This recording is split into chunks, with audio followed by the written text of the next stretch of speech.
অন্তর্বর্তীকালীন সরকারের উপদেষ্টা এএফ হাসান আরিফের মৃত্যুতে আগামীকাল সোমবার রাষ্ট্রীয়ভাবে শোক পালন করা হবে। রোববার দুপুরে মন্ত্রিপরিষদ বিভাগ থেকে এই সংক্রান্ত একটি প্রজ্ঞাপন জারি করা হয়েছে। মন্ত্রিপরিষদ সচিব ডক্টর শেখ আব্দুর রশিদের সই করা প্রজ্ঞাপনে বলা হয়, অন্তর্বর্তীকালীন সরকারের ভূমি মন্ত্রণালয় এবং বেসামরিক বিমান পরিবহন ও পর্যটন মন্ত্রণালয়ের উপদেষ্টা এএফ হাসান আরিফের ইন্তিকালে আগামীকাল সোমবার 23 ডিসেম্বর রাষ্ট্রীয়ভাবে শোক পালন করা হবে।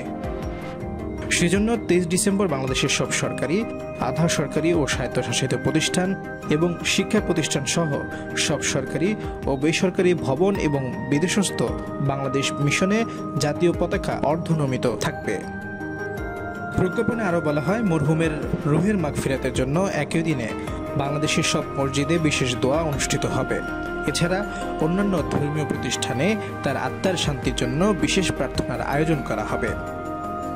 শুক্রবার বেলা 3:30টায় রাজধানীর ল্যাভিড হাসপাতালে হৃদযন্ত্রের ক্রিয়া বন্ধ হয়ে মারা যান অন্তর্বর্তীকালীন সরকারের উপদেষ্টা হাসান আরিফ।